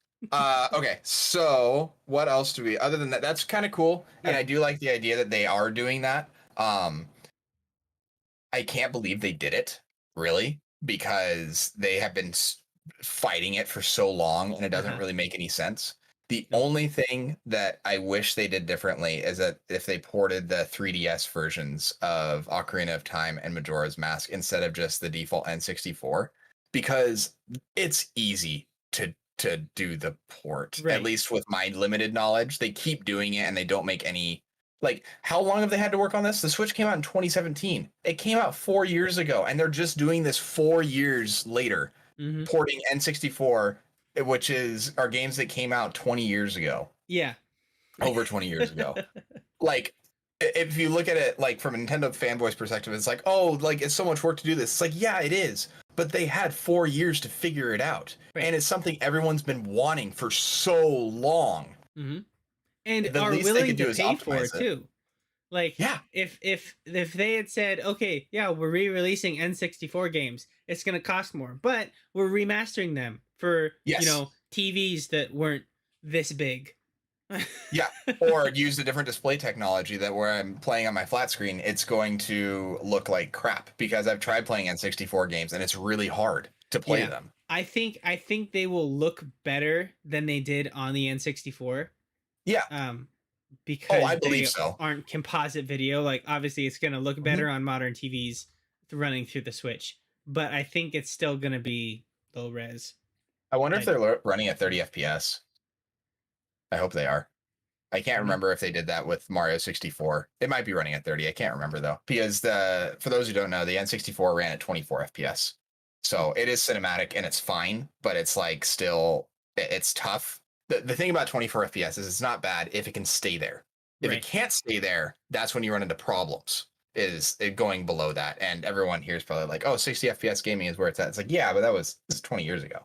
They just didn't have that. It was And all movies, 24 years ago. yeah. And all movies you watch are shot in either 24 or 30 FPS, and that's just what it is. So Mhm. in games, yes, important. But I'm curious to see what they do with it. Yeah. As far as this goes. But yeah, I did wish they ported the 3DS version to at least have a remaster. I would find hilarious too that they have Mario 64 in the mix. They I know. released a game that has Mario 64 and two others, but they released it with a time limit. Is this why the time limit existed? Is because it was going to be available here? Maybe. Okay, so the only thing that I think about that is Nintendo Switch Online expansion pack. This is a online service, Yeah. and if you think back to the days of the Wii, you had the was it the Virtual Console? Is that Yes, what you it's did. called? But you would purchase each game. Right. So you purchased them, and that's awesome. Yeah. You just bought Mhm. the game again from 1996, and now you Everyone's have it going on to do your it Wii. though. Right. Yeah. So now what happens, 11 years later, now that we're none of us have our Wii's anymore, all those games that you bought, where are they? You don't have them Yeah. Yeah. because you don't use that console anymore. So I Yeah. think for people that want to just play the games and enjoy it on the new console, but don't necessarily like want to go back and buy all of them again, the Mhm. Nintendo Switch Online service makes sense because yes, while you have this console, we'll let you play all these games and you pay a yearly fee for it. People And that that's how buy Game the Pass work. yeah, and Yeah. people that buy the Mario 3 pack, those are people those are collectors, right? It's a collector's edition basically. You're buying the 3 Mario games together as like a callback to Mario over the years. So by buying that, you are now guaranteed that you can keep that for as long as you want because you bought it or you downloaded it, whatever. It's on your console. You're not worrying about, oh well, is this online service going to be here in 10 years? Because I mean, it might not be looking at Yes. Nintendo's track record. So if you want to guarantee that you have this on your system as long as you want it to be there, then you buy the game. Yes, I do agree with the collection part of it. Um, that kind of it makes sense for that game a little bit if they didn't do it before for other weird games because they did it for Ocarina of Time, just that and Master Quest. They just re-released Ocarina of Time that was N64 like just for GameCube, and they just released it, and then it was just Yeah. there. Like they've done this in the past where they just release games because they know people will buy them, but they Right. don't really. Okay, we'll say they did put effort into making Master Quest for GameCube. That I'm not hating on that game at all because that was actually cool. Mhm. But the problem is when you, let's say you release that and then 6 months later, 8 months later, you're like, oh, by the way, we're going to have this in a service and you can just play it there. And Right. before they had that on a time limit. So you felt like you had to buy it because you weren't going to be able to play it. Let's say if something happened to your N64, kind of like what you're saying, or your Wii games that you had Super Mario 64 on. Or I think you could play it on your DS too. Anyway, so those consoles that are long back when, you're like, wow, I have to get it for the Switch because that's what you would think because it's on a time limit. Right. If they had announced this before and then that, I think it would be a little bit less shady. But Right. the fact that they reversed it is like, okay, we know we got their money here and we know they're going to do it again. Yeah, that's true. I totally agree with that. I think they should have said like this is a collector's edition, like buy it, it's on Yes. a limited time run because we're gonna be releasing it for an online yearly subscription service But later they this would get year less or sales. whatever. They would get Right. less sales for it. Yeah. Yeah. Because people are like, oh, I'm just going to wait for that. Right. Because now there's an unknown thing. The problem with the only thing is that, like, I think they kind of did it the correct way from a business standpoint Mhm. because if you thought of it that way, then people are like, oh, well, I can just get it then. And then once it releases, it doesn't have the game that they wanted. Or it's Right. like, in this case, only N64 games. What if they wanted to play Sunshine? They Mhm. maybe thought they were getting GameCube games. They didn't get it. And now Yeah. they can't get the game. And now they're mad. Yep. So that's the problem from like a consumer standpoint. I think the other side of the coin though too is like I think it's fair for people to get uh or companies, people, whatever, to get paid for remastering content. I think it's totally fair. You shouldn't expect that for free because you bought the Mm-hmm. game in 1996. Like that doesn't make sense. It's been years. If someone remasters a game to play on a new system, that shouldn't be free. That work Mm-hmm. that they've done. So yes, they're re-releasing it for probably close to free. I'm assuming it's going to be like $10 a year to have this expansion pack, Maybe. And if it's that something way, like that. I'd understand it. Right? I kind of think it's going to be like a $5 a month thing. You think it's going to be Honestly, monthly? it might be. I don't know. That's That's the thing a is we don't know. that's a We can only speculate right huge now. that's a huge price jump. But you're paying for games. That's the thing. But you're already Because paying for games. what do you mean? Nintendo Switch Online, Oh, it's for that stuff. $20 a year, and you get the entire available NES and SNES game collection. Didn't they say that they were transferring that to this expansion pass though, or are you still getting that with Switch Online? So they're not. It's not expansion pass like you have yours and then you add this onto it. There's now two plans. You can have Nintendo Switch Online, or you can have Nintendo Switch Online expansion pack. That makes zero sense. So It's you like can switch from your original plan to one that yeah, has everything plus more. So okay, if you don't want those things, you can stay where okay, new people can sign up for yeah. just Nintendo Switch Online. They don't get N64 and Genesis and whatever else they Hmm. release. They still get NES and SNES for that $20 a year. Or you can get all of it in one new pass or new subscription. Gotcha, So I'd gotcha. be surprised if they strayed that far from their, yearly subscription kind of Uh huh, basis. uh huh. But I think them re-releasing the original versus them remastering it and releasing a 3 game collection are different enough that it doesn't make me upset that they're releasing it again after we just bought it. Like, yeah, but we bought it because it's in a 3 pack collection and it's remastered, albeit not hugely remastered. I don't think they spent that much time on it. I don't think they spent hardly any time on it except for fixing the resolution. I think that's really all they did, to be honest. Because that's all Right. they did for the Mario all 3D All Stars is that. So I found a few more games that they've done this with as well. So they did it with Kirby's Dream Collection for the Wii. And that had uh 6 Kirby games in it for probably $40-$50 for what the Wii was. Metroid Prime Trilogy was a thing. Mm-hmm. And it had the first 3 Metroid Prime games, and that was probably around the same.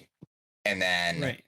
the the Legend of Zelda Collector's Edition. So this is GameCube, and this is where I understand, because if it's a collector's edition for a certain game, it totally makes sense. And this had like 4 games in it. It totally makes sense for what it is. Yeah. I just think it was too close, especially since it was the same game. If they had done a 2-pack of like Sunshine and Galaxy, I think that would be different. I just think it was too but close, the fact that that 64 is included with it and then another service after the fact is kind of tough. Yeah, it's true. Yeah. Not to be a Debbie Downer or anything like that. It's just like one of those things where I'm just looking at it and be like, huh, okay, that's fine. I just find it funny that they do it that way. Yeah. Sorry about sound. Accidentally started playing the stream on the stream. Oh no. My bad. It's okay. It was just me talking, so it's all right. Oh, we have comments. Favorite racing game when I was younger was Forza Horizon, ran 24 FPS. Yeah, exactly. Totally fine. Bought Mario All-Stars physically because I think it would be a valuable classic. Yeah, and that's part of the reason why I did it too, is like I did recognize that it was a collector's edition, but it's just weird to me, really, that they would do that. I wouldn't be surprised Mario 64 isn't added to online simply because it was sold as a limited game. But more possibly it will just run at a lower res compared to the All-Stars version. Maybe? No, it was announced that it's online. The Mario 64 is on the online expansion pack. Yeah, the expansion pack thing. Yeah, no, it's there. That was like the first game they showcased in the direct. That is just going to be there. Yeah, they showcase like here. Actually, let's read off the games that they did. They did Super Mario 64, Mario Kart 64, Star Fox 64, Yoshi's Story, Ocarina of Time, Winback, Mario Tennis, Dr. Mario 64, and the game that's in a different language that I don't know. I don't know what that is, to be perfectly honest. So yeah, I don't know what that is. It has like green, either Japanese or Chinese lettering. Oh, okay. Yes. So yeah, they released all those, or not released. They said that these were the ones that are will be starting out with, and then they're going to add things like Majora's Mask and other games along the way, sort of deal. And then they have the Sega Genesis lineup, of which I pretty much know like Sonic and like Golden Axe, and like that's it, basically. And Castlevania. Sorry, I do know, and Contra. Actually, I do know a lot of these games. I just used to play them in arcades. Never mind. Anyways, so I mean, I think that's really all there is to say too much. Do you have anything else to say on the N64 stuff? No, that's pretty much it. I'm just super excited for it. Yeah. No, I say all these negative things, but like, am I going to buy it? Yes. Like, yes. I'm going to get the expansion pass for this because I do like being able to play these games. Yeah. That's what it is. Yeah. So moving on from the old school news into the new school news, we got a new Kirby's Forgotten Land. Looks cool. Like a mix of The Last of Us with Kirby. So it's like post-apocalyptic scenery and like cities overgrown and stuff, but then Kirby. And it's got a play style from the trailer that is comparable to like Mario Odyssey. Mm-hmm. I think this is the very first open world Kirby game I think we've had. All of them have been side scrollers. I was very surprised by this, and I only caught the tail end of this, so I didn't see a lot of it when it got announced. But I saw open world Kirby. I'm like, oh, that's cool, and then like it ended. The art style looks really cool. Kirby almost looks like out of place in this like dystopian world, but I'm excited to see how like the combat is, and it looks just like a really good all around game. Like I'm down for it. Yeah, I'm so down. Yeah, super cool. We didn't have really any new Pokemon news from the direct. They didn't mention Pokemon at all. They did a trailer yesterday though. Oh, they did? Yeah. Oh, that's right. Yeah. I just saw it. For Brilliant Diamond and Shining Pearl. And Arceus. Oh, I didn't see the new trailer for Arceus. Yeah, it's number 13 on trending on YouTube. We'll have to watch that. We can't play it because, like, you know, Nintendo hates content creators, but Right.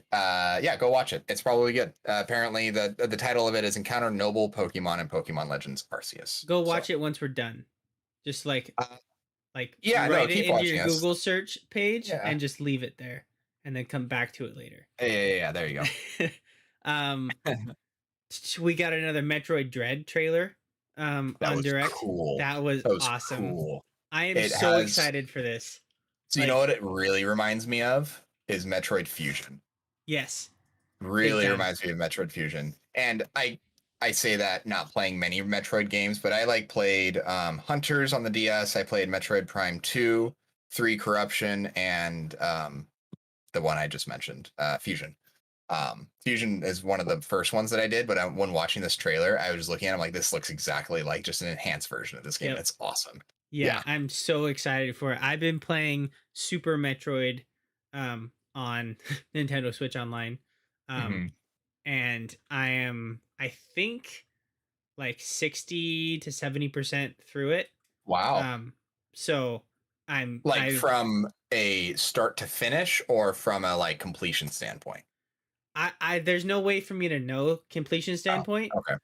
But as far as like bosses that I've beaten, and I Mhm. don't think I've missed anything yet because I've been Okay. following along with a map, not a guide, but just a map. So Yeah. I'm No, making sure yeah. I'm not missing rooms because it's Yes. so easy to do that. So I'm still trying to figure out puzzles and stuff by myself, Mhm. but I'm looking at like the whole map as a Mhm. unit and making sure like I'm not missing whole sections or like Right. different doors and stuff. So Yeah. um there's a lot, and I'm hoping to take that knowledge and apply it to Dread because I'm sure they're Yes. going to stay in the same vein as the rest Uh-huh. of the side-scrolling Metroid series, but probably add onto it, and I'm super excited to see that. Yes. It's going to be really good. I'm really excited on it. Yes. Okay. Now to the actual main title of what this is. What we'll talk about here really not really quickly, but we'll kind of delve into it. Super Mario Brothers the movie has some controversial takes as far as voice actors go. Hmm. Um, So first of all, there's going to be a new Super Mario Bros movie. yeah, In after, case you didn't know. the last one bombed in, when did this release? 1993. Wild guess as to what rating it got in IMDb. 0. No, it's not that bad. I don't think there's any movie that, well, not any movie. I don't think there's a movie that's many that have gone below like 2. I mean, I would give it a 2. Okay, so it has a 4.1, Okay. I think that's which being still is very not good. generous. Yeah, it has a 35 Metascore. Um, and to put that in perspective, one of the better video game movies, not necessarily a very good movie, but one of the better video game movies, Sonic the Hedgehog, got a 6.5. Yeah. So yeah, I think you're right. I think it is a little bit generous to do it like that. It's Hmm. just such weird casting and everything like that. Yeah. Anyways, so yes, new Super Mario Brothers movie that came out super out of the blue in the direct of him like, yeah, we have a movie and we're going to tell you the cast. Hmm. And if you haven't seen it, I'll try and run through the order at which he said these people are going to be voicing these people. As Mario, actually, here, let's do this. Taylor, if you want to do the every other one, we can kind of go back and forth. Okay. I I don't can have send it. you him. Yeah. You want to send me that? Yep. You can just put it in the docs, or you send it on Discord. Yeah, it's on Discord. I can't go to that because it'll change cameras. It'll change cameras. I mean, I can put it in the doc. It's fine. Yeah. Do you like the link? Yeah. Okay. You got real fuzzy. Oh, there you go. You're good. I don't know what's going on with our connection this evening. We both rebooted before this and everything.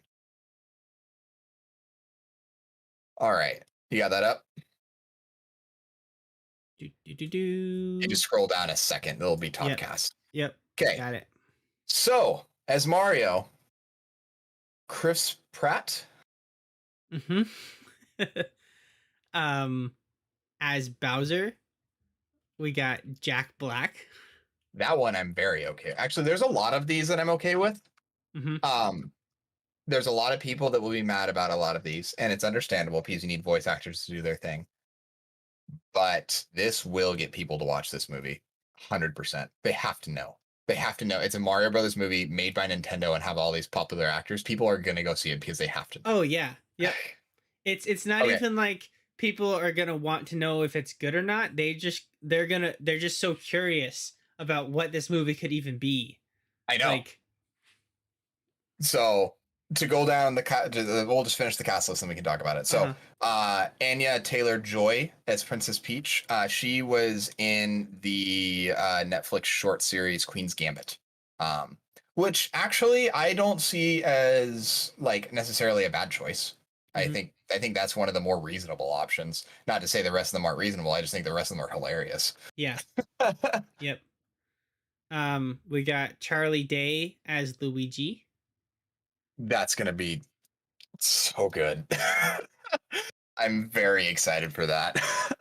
One I'm equally excited for is Seth Rogen as Donkey Kong. Yeah. Oh my That's gosh. that's gonna be like top Oh three. my gosh. um, what else do we have? We got Keegan Michael Key as Toad, which is Mm-hmm. Key from Key and Peele. Mm-hmm. We Um, have Fred Armisen as Cranky Kong. Cranky Kong is I cannot remember if it's his dad or grandpa.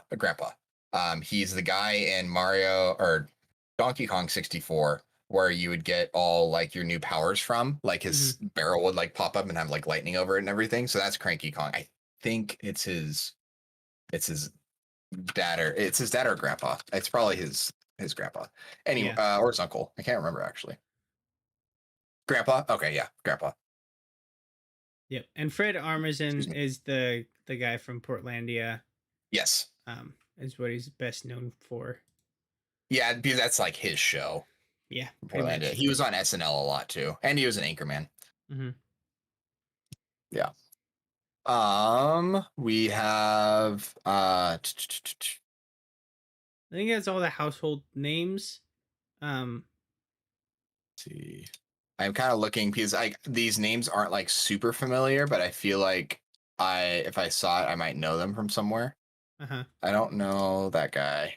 Yeah, but those are really the big names as far. Yeah, so yeah, you said Keegan Michael Key as Toad. Um, and then we have somebody who does voice a lot of the characters in Mario, Charles Madnet. Um, doesn't say who he is. He just says he's a voice. So I don't really know how this movie's going to go. The one theory that's been circling is that it's going to be like Jumanji, where they're pulled into the game, and that would make the most sense for the voices. But Hmm. I really don't know what's going to happen with it, to be honest. Yep. Yeah. He that Charles Martinet. Is that how you say Yes, it might be Martinet, and I might just be uncultured swine. it?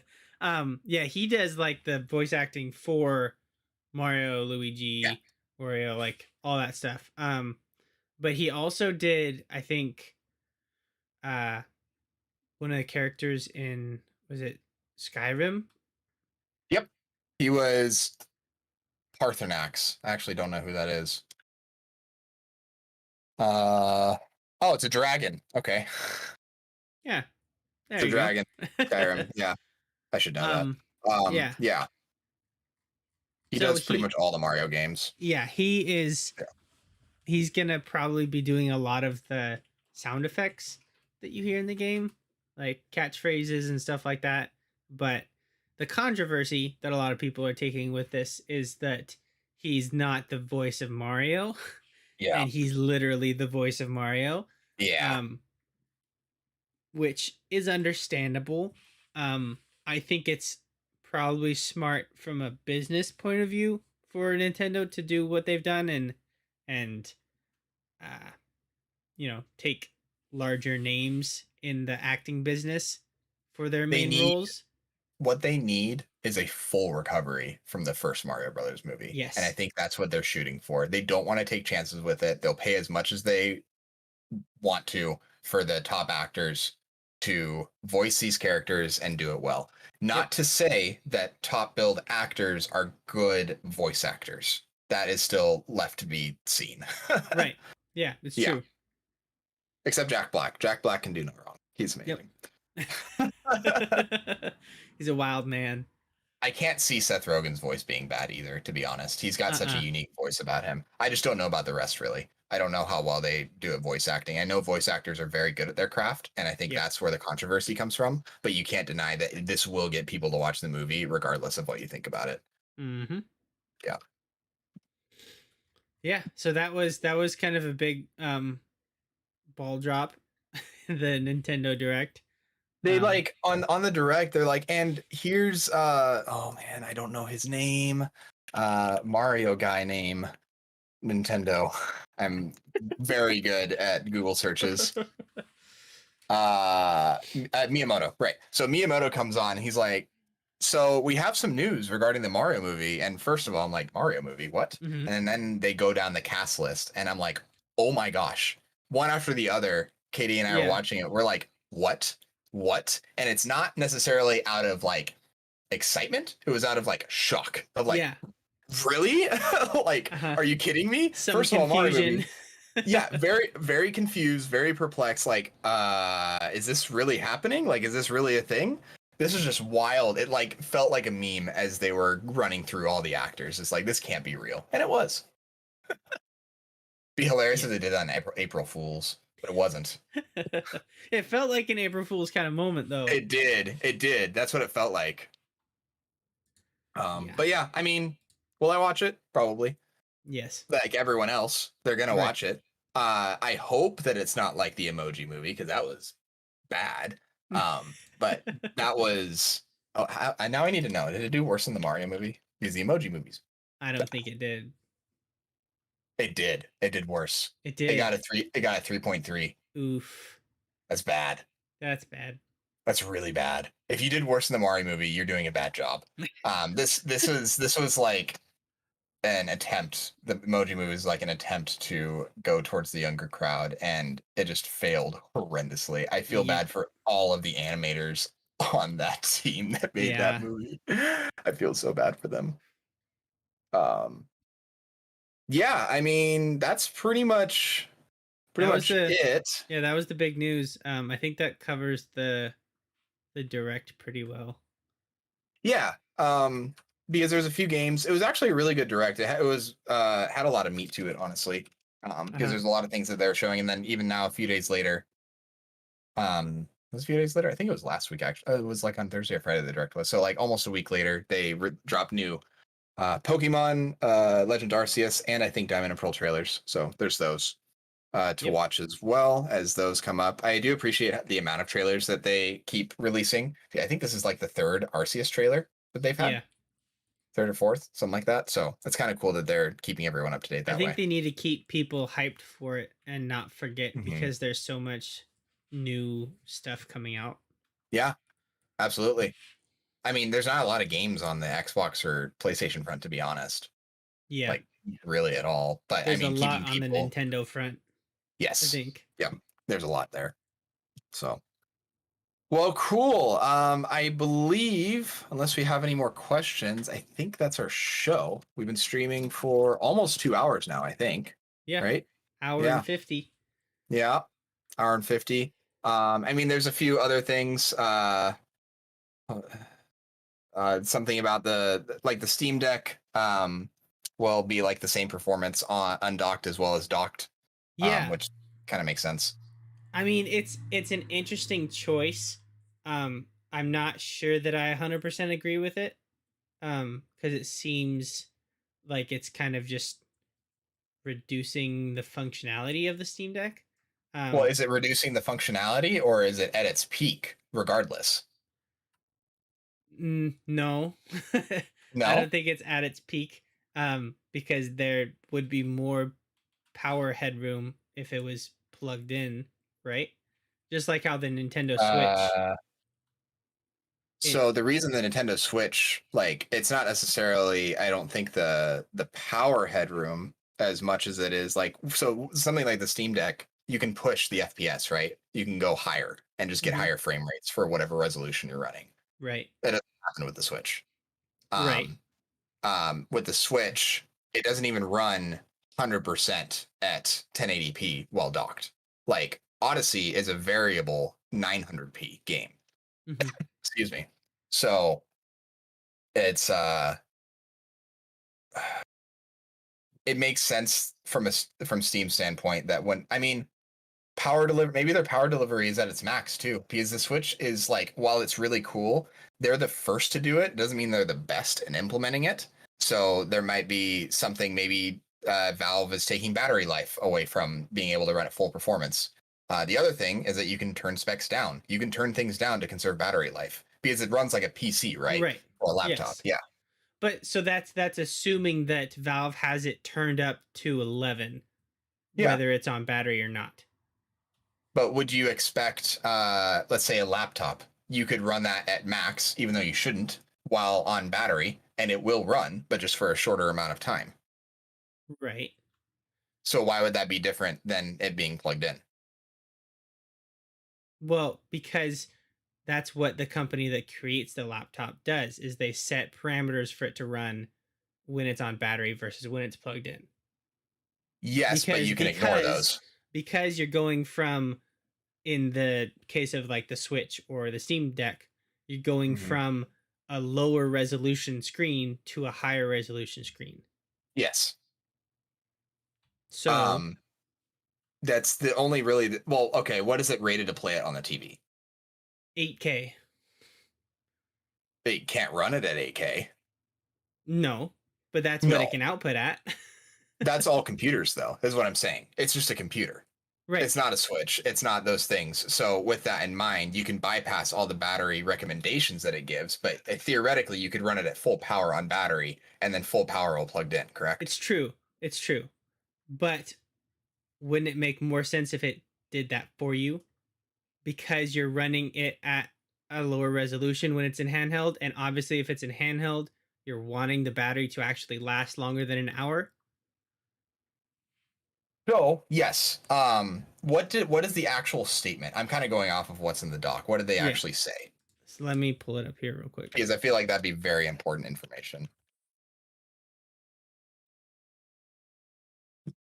So Don't expect performance improvements when docking that thing. So it's not like because you have power, it doesn't mean you're getting better performance. Um, I actually thought about high performance mode, but it didn't choose to make it a real priority design target because the company felt it was better, actually better, all things considered, to not modify based on dock status or mobile status. mhm. Yeah, So they wanted to prioritize it for using it in what they thought would be the highest use case, which is actually mobile. So they're tuning the Steam Deck for mobile performance, which means battery life. yes, that's So true. it just kind of feels like they're leaving out a feature because it's supposed to be just a computer, right?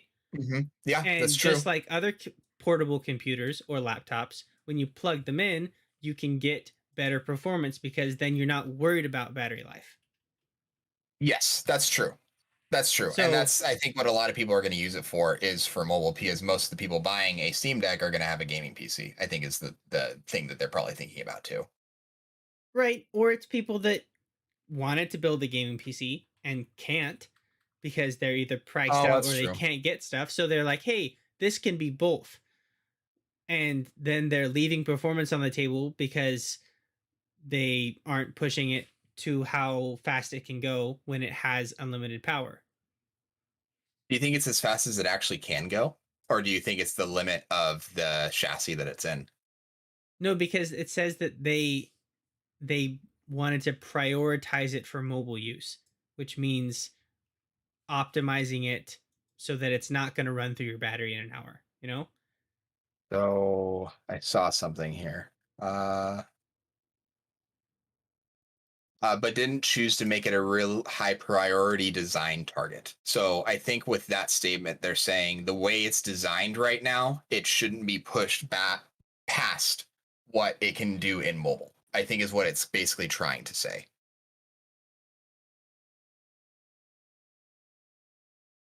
Because why would they leave performance on the table? There's no reason to do that There unless is it's that. though. It's Why would you? battery. That's the reason. But power saving modes exist.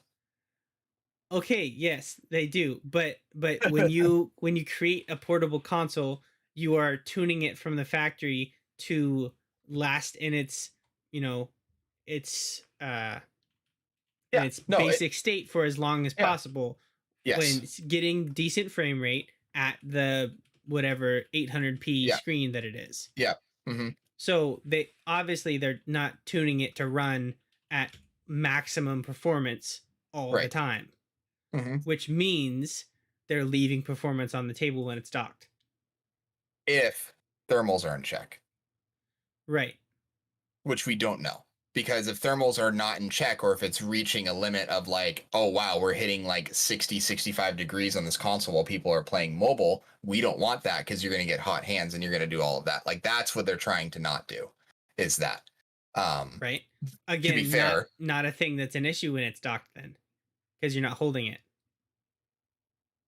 yes. And there's such a thing as actively cooled docks. If this is supposed to be Well, that's a true. computer, That's true. Yeah, no, active cooling would definitely be a thing. I mean, it could be as simple as, hey, ramp the fans up 20% when it's docked, because you're not going to be necessarily putting it 12 inches from your face. Then, that those are the Yeah. kind of things that you can tune when you're building it for both home PC use and mobile. So I will say that I do. This paragraph is an interesting one here. Is that having this? We're reading on like PC Mag something about you're on PC Mag too, right? I assume. Click the first link there. How the third, fourth paragraph down. Having the same performance target across multiple play modes helps differentiate the Steam Deck from the Switch. Many games for Nintendo's platform offer graphics or performance improvements when the console is docked instead of being used in handheld mode. I wouldn't be surprising to learn that many Switch game owners have left the console docked for this very reason. So behind that is Breath of the Wild. It runs fine on handheld, but it's not a great experience. It's a great experience docked, but the Switch is marketed to be a handheld console. Right. So yes, if you're leaving performance on the table, that's definitely a thing. But are you leaving that much performance on the table if it's very similar to the Switch? Like, are you reaching a thermal limit? Are you reaching a limit as far as hardware? Because we don't even know the hardware that's in there, really, do we? Do we know the GPU that's in it? I mean, we know that it's a Zen 2 APU with right. It's an APU. Yeah, I forgot about that. It's Zen 2 APU. 8 compute units of RDNA 2 up to 1.6 gigahertz, and 4 core up to 3.5 gigahertz on the APU. Yeah, so I see that. And then it's got LP DDR5 RAM. I mean, what do you then like? So this is essentially like a handheld Xbox Series S. Right. That only does like 1080p 30 anyways. Right. Yeah. So is it running 800p docked, or is it running 1080p? You could run any resolution you want when it's docked. Okay. It's whatever your monitor is. Yeah. Which is why it would make more sense for it to have a docked mode, because you're not only running at 800p, and you're not worried about battery life, and you're not worried about thermals as much. Yeah. I think it is a tough thing though when you look at the much wider variety of games that are optimized for the Steam Deck. And how they have to hit a certain performance target to make it playable across all those platforms. Gaming PCs can do it because they have the meat of the graphics card to take the hits of if a game isn't optimized as well, or if it isn't performing well in this scenario. Whereas from a handheld perspective, everyone optimizes for the Switch. Right. Everyone optimizes for it, and they do it specifically for this. I don't know how many people are going to optimize for the Steam Deck. I don't know how many developers are, especially for a new product. I could see them doing it in the future. And I'm kind of thinking about this as I talk. I can see them doing it in the future of having a docked mode. But I think right now Valve is like, we're testing the waters to see if people will buy this and see if developers will take hold of this and actually do the thing that they're supposed to do on it. And like basically hit that mobile target. Because I think what it is the whole reason why Pokemon Unite went mobile is it kind of sucks for us Switch players. But at the same time, that's a huge market of money is mobile Yeah. players, people that are going to be mobile and doing those things. Mm-hmm. Um, I do agree with you to an extent of being able to have a docked mode, and I wouldn't argue against it if they did have a dock mode. Um, but I can understand why they didn't do it. Yeah. And I'm not I feel saying like you're wrong by any right. means. I'm I just, feel yeah, like there's definitely points on both sides, which is why it's not like a flat out, well, that's dumb. Why didn't you do it? But I yeah. feel like there's more pros to having a docked mode than there is cons, and that is the nice thing about it just being a gaming PC that's Mm-hmm. handheld is because you can do True. whatever you want. So That's true. you can, as long as there's full controls over the hardware, which Valve has made it sound like there is, then you can Mm-hmm. up the power limits. You can create a custom power plan or whatever Linux Yeah. calls it, so that when it does have a powered connection, it changes fan speed.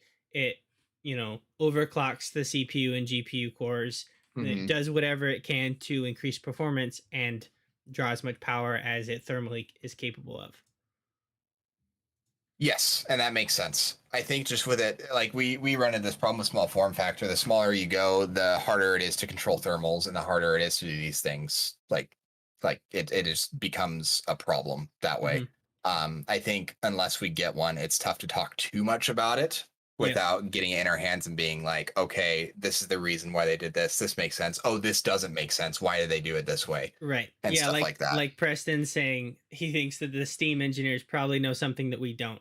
And that's Yeah, that's totally true. Like we're that's kind just of what I'm trying to speaking say. totally hypothetically in Yes. what we know of laptops and the Switch, basing it off things that we know. Hmm. Um Right. yes, if you run Windows on it, then it's going to completely override the power settings, but if it's I mean, like, SteamOS. yeah. I don't know if the console itself is controlled by its OS completely, or if there's some um more hardware level power delivery settings and stuff like that. I would assume it's pretty much it would be mostly software based because you Yeah, can flash whatever you want onto it. Because if they say market it as like it's a computer, that means nothing is going to get saved right. configuration wise, unless they have a specific BIOS that tells it to do things. Because that could Yeah. definitely be a thing. Hmm. Yeah. So, yeah, we'll see. Um, Yeah, and that's so on your first comment, Press, I'd rather have full power available to me in handheld mode and just adjust power savings myself if I want. So that's kind of what we're trying. I was trying to say a little bit earlier is just adjust the power settings that way. But what they did is they optimized it for 800p, 30 FPS, so that it would be consistent across all platforms. Mhm. And that's fine. Basically, what they're doing is they're probably the hardware that they put in there is either at its limit or like performance wise or it's at its thermal limit are my two guesses as to why they did that, because Valve isn't one to like leave performance on the table, especially with products like these. That's the thing that's kind of surprising because I have a Valve Index. That thing is literally pretty much like top of the line VR as far as like having base stations and having to go on that line. Like that is top of the line VR, and they left pretty much nothing on the table for that. Mhm. And um they don't have hardware often, but when they do, it's typically like, oh, this is really, really cool.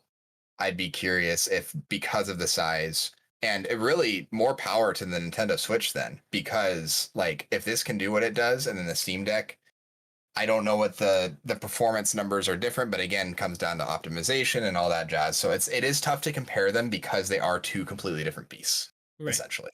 Yeah. Also, Nintendo needs to change their stupid home area. I'm sick and tired of the Nintendo Switch home area being so bland and just like the most boring thing in the world. That being said, I very much dislike pretty much all of Xbox's home areas because it's so cluttered with so Yep. many things. Yeah, Yeah, I'm I with need you. a balance. I need a balance. They need customization is what they need. Literally, Nintendo is stuck on Nintendo Wii like menus Right. because GameCube didn't have a menu at all, really, Hmm. except for like the memory card menu or whatever. So if you think about this, the Wii, the DS, DS Lite, 3DS, Wii U. Is there anything? No, that's it too. And then the Switch all had the same UI essentially. Actually, the Switch's is the most bare out of all of them. Like, it's true. You know, now that you mention it, I'm thinking about the Wii menu, and the Switch menu is literally just reskinned Wii menu. Yeah. That like literally like exactly reskinned Wii menu. They don't even have like the cool things when you highlight over it and it did like the little animation. Like this is just like, oh yeah, we'll just put a static image there. And it's like, to an extent, I understand why they did it, but like, give me something, give me a choice to switch between a cool menu and then the really like baseline. Like, give me like a Samsung Easy mode and then like the normal phone. Right. Let me change my wallpaper. Yeah, seriously. It's either black or white, and that's all you get. Yeah. There's ridiculous. Yeah, and that goes hand in hand with a lot of the ports for. It's just kind of lazy, in my opinion. Like, they know they're going to make money on it, so they're going to, and they're just not going to put forth the effort to actually make it. Maybe they're putting forth the effort on newer games, but yeah, it is what it is. Maybe. Anyways, yeah, rants over. Talking about a lot of things. Thank you all for watching. It was super fun. Glad everyone got to see Taylor and I bicker once again here on the ham radio talk. Bickering and failed technology. Yep, failed. Oh, that was annoying. I think it's probably still happening. I can't really tell though. You go fuzzy every once in a while, but yeah, it's been a lot more consistent than it was for like the first half hour. You were like in and out and freezing, and you were going 8-bit. Thank you all for bearing with us. Everyone who's still here in our technical issues. We kind of went dark for a second, came back. Thank you guys for listening. I appreciate all the questions that everyone asked. MVP in the comment section. Yeah, Preston's the MVP. So many questions, gave us a lot of things to talk about. Super cool. But yeah, thanks for watching. We are the Hardware Hams. We stream pretty much weekly right now. Was that you to me? No, this is the Hardware Hams on the stream. There's a banner. Oh yes, yeah. For our Twitch viewers, we're we're the Hardware Hams because that's there. I forgot that was there. I can only see you. Thank you all for bearing with us. If you want to see more of our content, we upload hardware videos and keyboard videos and sometimes little sketch videos that we like to do, or at least the intros. We're starting to get more into that a little bit, but follow us on Twitch. We're trying to hit affiliate there. Subscribe to us on YouTube. We're nearing the 100 subscriber mark. It'd be super cool if you subscribed so we can hit that mark. That's kind of a short-term goal for us there. But yeah, thank you all for watching. Do you have anything else to say, Taylor? I think you wrapped it up nice and cleanly. Tied it in a bow. Yep. Cool. Thanks, guys, for watching. We do this ham radio every month, but we do stream weekly. So we will see you guys next time in this format in 1 month. Mm-hmm. And I believe Caitlin will be streaming tomorrow here on Twitch. Perfect. She will be modifying this keyboard right here. Oh, look at that. There you go. That's something to get excited for. If you want to figure out what she's going to do on it, then you got to tune in tomorrow. Yeah, come hang out. We just like hanging out with you guys, seeing what questions you guys have, and just hanging out with us and talking. So thanks all for hanging out. See y'all later. Bye. Bye, everyone.